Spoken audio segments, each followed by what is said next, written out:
এক রাতে পুরো ইরান সভ্যতা ধ্বংস হয়ে যাবে, আর কখনো উদ্ধার করা যাবে না বলে কড়া হুঁশিয়ারি দিয়েছেন মার্কিন প্রেসিডেন্ট ডোনাল্ড ট্রাম্প। হরমুজ প্রণালী আবারও খুলে না দিলে এই পরিণতি হবে বলে হুমকি দেন ট্রাম্প। হরমুজ খোলা ইস্যুতে ইরানকে দেয়া 48 ঘন্টা আলটিমেটাম শেষ হওয়ার কয়েক ঘন্টা আগে এক টুইটে এই হুঁশিয়ারি দেন তিনি। বলেন, শিগগিরই বিশ্বের দীর্ঘ ও জটিল ইতিহাসের অন্যতম গুরুত্বপূর্ণ এক মুহূর্ত আসছে। 47 বছরের শোষণ, দুর্নীতি এবং মৃত্যুর অবশেষে অবসান হবে বলেও টুইটে লেখেন তিনি। আর এরপরই ইরানের খার্গ দ্বীপে হামলা চালায় আমেরিকা। এই দ্বীপ থেকেই রপ্তানির প্রায় 90% তেল বিদেশে পাঠায় ইরান। তবে যথারীতি এই হুমকিকে ভয় না পেয়ে পাল্টা কড়া জবাব দিয়েছে ইরানও। ইরানের Islamic revolutionary guard corps IRGC সাফ জানিয়ে দিয়েছে, আমেরিকা যদি ইরানের বেসামরিক স্থাপনায় হামলার ক্ষেত্রে চূড়ান্ত সীমা পার হয়, তাহলে তেহরানের আঘাতও কেবল উপসাগরীয় অঞ্চলে সীমাবদ্ধ থাকবে না। এই অঞ্চলের বাইরে থাকা আমেরিকা ও তার মিত্রদের সামরিক ঘাঁটি, তেল ও গ্যাস ক্ষেত্রেও ইরান ব্যাপক আঘাত হানবে বলে হুমকি দিয়েছে IRGC।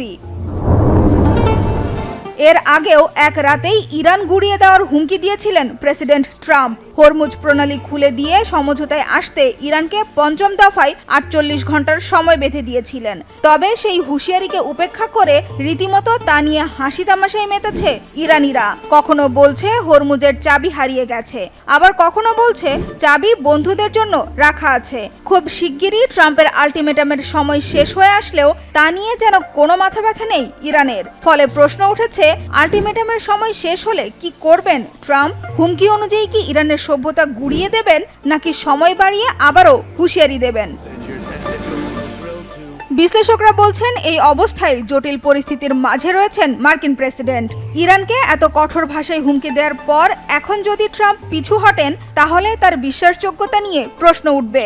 সবচেয়ে বড় বিষয়, আমেরিকার মোড়লগিরির ইমেজ ব্যাপকভাবে ক্ষতিগ্রস্ত হতে পারে। আর যুক্তরাষ্ট্র যদি ইরানের ওপর আরও হামলা বাড়ায়, তাহলে যুদ্ধ আরও দীর্ঘ হবে। আর যুদ্ধ যত দীর্ঘ হবে, ততই বিপাকে পড়বে আমেরিকা সহ গোটা বিশ্ব। এরই মধ্যে তেল গ্যাসের সংকট ও পণ্যের দাম বাড়ায় ধীরে ধীরে ক্ষুব্ধ হয়ে উঠেছে বিশ্ববাসী। যুক্তরাষ্ট্রের বিভিন্ন শহরে চলছে প্রতিবাদ বিক্ষোভ। এমনকি মার্কিন রাজনীতিবিদরা ট্রাম্পের মানসিক স্বাস্থ্য নিয়েও প্রশ্ন তুলেছেন। ট্রাম্পকে অভিশংসন বা ক্ষমতা থেকে অপসারণ করা যায় কিনা তা নিয়েও আলোচনা শুরু হয়েছে। যুদ্ধের এই পরিস্থিতিতে আরেক বিস্ফোরক দাবি করেছে ব্রিটিশ সংবাদপত্র দ্য টাইমসের এক প্রতিবেদন। তারা বলছে, ইরানের সর্বোচ্চ নেতা মোস্তফা খামেনি হামলায় আহত হয়ে এখন কোমায় চলে গেছেন। ইরানের কোম শহরে তার চিকিৎসা চলছে। গোয়েন্দা সূত্রের বরাতে এ তথ্য জানিয়েছে সংবাদপত্রটি। এ অবস্থায় মোস্তফা খামেনির যে বিবৃতি এতদিন ইরান প্রকাশ করেছে, তা নিয়ে তৈরি হয়েছে ধোঁয়াশা। প্রশ্ন উঠেছে, তাহলে মোস্তফা খামেনির পক্ষ থেকে এ পর্যন্ত কে দিয়ে যাচ্ছে সব বিবৃতি? এর আগে ইরানকে রক্ষা করতে সর্বোচ্চ আত্মত্যাগ করতে প্রস্তুত বলে জানিয়েছেন ইরানের প্রেসিডেন্ট মাসুদ পেজেশকিয়ান। সামাজিক মাধ্যম এক্সের এক পোস্টে পেজেশকিয়ান জানায়, 14 মিলিয়নেরও বেশি সাহসী ইরানি দেশকে রক্ষায় তাদের জীবন উৎসর্গ করতে প্রস্তুত, যার মধ্যে প্রেসিডেন্ট নিজেও একজন। এদিকে যুদ্ধবিরতিতে রাজি হতে ইরানকে বেঁধে দেওয়া সময়সীমা শেষ হওয়ার আগেই দেশটির গুরুত্বপূর্ণ স্থাপনা লক্ষ্য করে হামলা শুরু করেছে মার্কিন ও ইসরায়েলি বাহিনী। ইরানের বৃহত্তম পেট্রোকেমিক্যাল কারখানায় হামলার দাবি করেছে ইসরায়েলি প্রধানমন্ত্রী বেনিয়ামিন নেতানিয়াহু। আলাদা আরেক বিবৃতিতে ইরানের বৃহত্তম পেট্রোকেমিক্যাল কমপ্লেক্সে হামলার দায় স্বীকার করেছে ইসরায়েলি প্রতিরক্ষা বাহিনী IDF। নতুন করে হামলা হয়েছে ইরানের 17টি বেসামরিক এলাকায়। শুধু তাই নয়, এক জরুরি সতর্কবার্তায় সাধারণ ইরানিদের আগামী 12 ঘন্টা ট্রেন ব্যবহার না করতে এবং রেললাইন এলাকা থেকে দূরে থাকার নির্দেশ দিয়েছে IDF। এরই মধ্যে ইরানের একটি রেল ব্রিজে হামলা চালিয়েছে মার্কিন ও ইসরায়েলি সেনারা। এতে নিহত হয়েছে অন্তত 2 জন। শুধু ইরান নয়, লেবাননেও হামলা অব্যাহত রেখেছে বর্বর ইসরায়েলি বাহিনী। স্থল অভিযানের নামে লেবাননের আরও কয়েক কিলোমিটার অঞ্চল দখলের পাশাপাশি বেশ কয়েকজন হিজবুল্লাহ সদস্যকে হত্যার দাবি করেছে। ইসরায়েলের বিরুদ্ধে লড়াই চালিয়ে যাচ্ছে লেবাননের সশস্ত্র গোষ্ঠীটি। উত্তর ইসরায়েলের কিরিয়াত সমন বসতিতে রকেট হামলা চালানোর দাবি করেছে। এর পাশাপাশি মেতুলা ও কাফার ইউভাল বসতিতেও হামলা চালিয়েছে।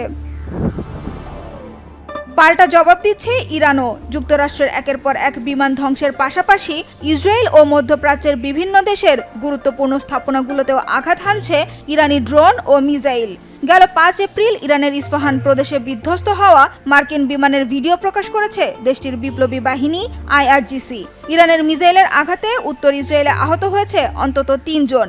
ইসরায়েলি স্বাস্থ্য মন্ত্রণালয় জানিয়েছে, ইরানের হামলায় আহত হয়ে গত 24 ঘন্টায় হাসপাতালে ভর্তি হয়েছে শতাধিক ইসরায়েলি। হামলা হয়েছে তুরস্কে অবস্থিত ইসরায়েলি দূতাবাসের কাছে। এতে নিহত হয়েছে অন্তত 3 জন। 18টি ইরানি ড্রোন ভূপাতিতের দাবি করেছে সৌদি আরব। কুয়েতে আলী আল সালেম বিমান ঘাঁটিতে রাতভর ইরানি ড্রোন হামলায় অন্তত 15 মার্কিন নাগরিক আহত হয়েছেন।